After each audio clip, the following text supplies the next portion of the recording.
When 2 full years had passed, Pharaoh had a dream.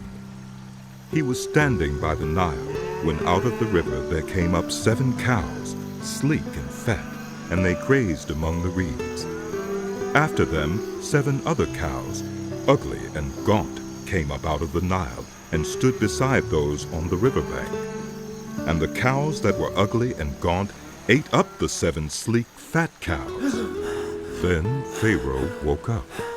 He fell asleep again and had a second dream. 7 heads of grain, healthy and good, were growing on a single stalk. After them, 7 other heads of grain sprouted thin and scorched by the east wind. The thin heads of grain swallowed up the 7 healthy, full heads. Then Pharaoh woke up. It had been a dream. In the morning his mind was troubled, so he sent for all the magicians and wise men of Egypt. Pharaoh told them his dreams, but no one could interpret them for him. Then the chief cupbearer said to Pharaoh, "Today I am reminded of my shortcomings. Pharaoh was once angry with his servants, and he imprisoned me and the chief baker in the house of the captain of the guard. Each of us had a dream the same night, and each dream had a meaning of its own. Now a young Hebrew was there with us, a servant of the captain of the guard. We told him our dreams, and he interpreted them for us, giving each man the interpretation of his dream.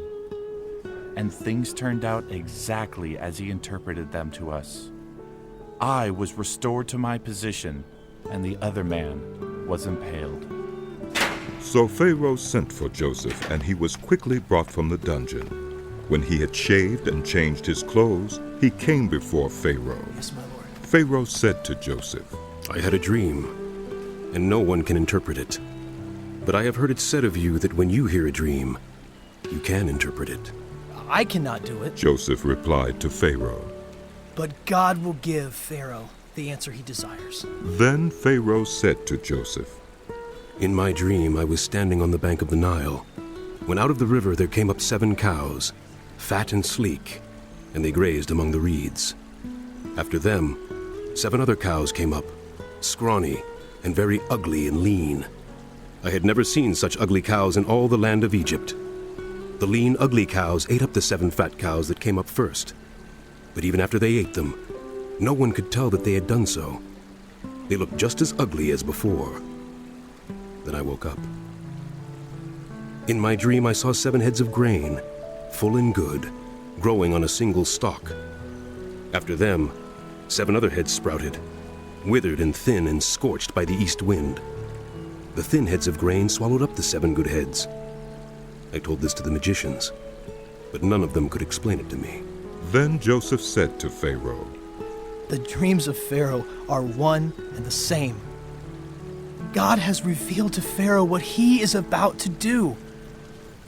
The 7 good cows are 7 years, and the 7 good heads of grain are 7 years. It is one and the same dream. The 7 lean, ugly cows that came up afterward are 7 years, and so are the 7 worthless heads of grain scorched by the east wind. They are 7 years of famine. It is just as I said to Pharaoh. God has shown Pharaoh what he is about to do. 7 years of great abundance are coming throughout the land of Egypt, but 7 years of famine will follow them.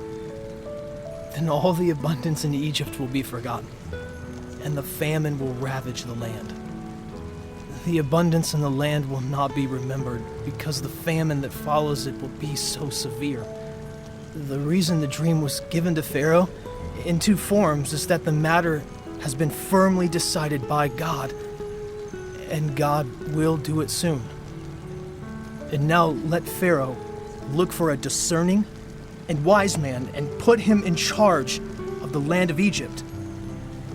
Let Pharaoh appoint commissioners over the land to take 1/5 of the harvest of Egypt during the 7 years of abundance. They should collect all the food of these good years that are coming and store up the grain under the authority of Pharaoh to be kept in the cities for food. This food should be held in reserve for the country, to be used during the 7 years of famine that will come upon Egypt. so that the country may not be ruined by the famine." The plan seemed good to Pharaoh and to all his officials. So Pharaoh asked them, "Can we find anyone like this man? One in whom is the Spirit of God?" Then Pharaoh said to Joseph, "Since God has made all this known to you, there is no one so discerning and wise as you. You shall be in charge of my palace, My lord, and all my people are to submit to your orders. my lord commands. Only with respect to the throne will I be greater than you." So Pharaoh said to Joseph, "I hereby put you in charge of the whole land of Egypt." Then Pharaoh took his signet ring from his finger and put it on Joseph's finger. He dressed him in robes of fine linen and put a gold chain around his neck. He had him ride in a chariot as his second in command, and people shouted before him. "Make way!" Thus he put him in charge of the whole land of Egypt. Then Pharaoh said to Joseph, "I am Pharaoh, but without your word, no one will lift hand or foot in all Egypt." Pharaoh gave Joseph the name Zaphunath-Paneah, and gave him Asenath, daughter of Potipharah, priest of On, to be his wife.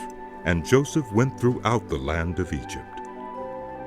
Joseph was 30 years old when he entered the service of Pharaoh, king of Egypt.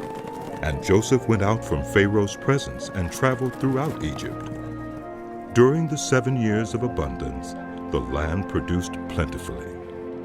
Joseph collected all the food produced in those 7 years of abundance in Egypt and stored it in the cities. In each city he put the food grown in the fields surrounding it. Joseph stored up huge quantities of grain, like the sand of the sea. It was so much that he stopped keeping records because it was beyond measure. Before the years of famine came, 2 sons were born to Joseph by Asenath, daughter of Potipharah, priest of On.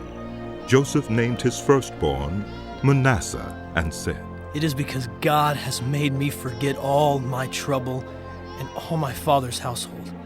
The second son he named Ephraim and said, "It is because God has made me fruitful in the land of my suffering."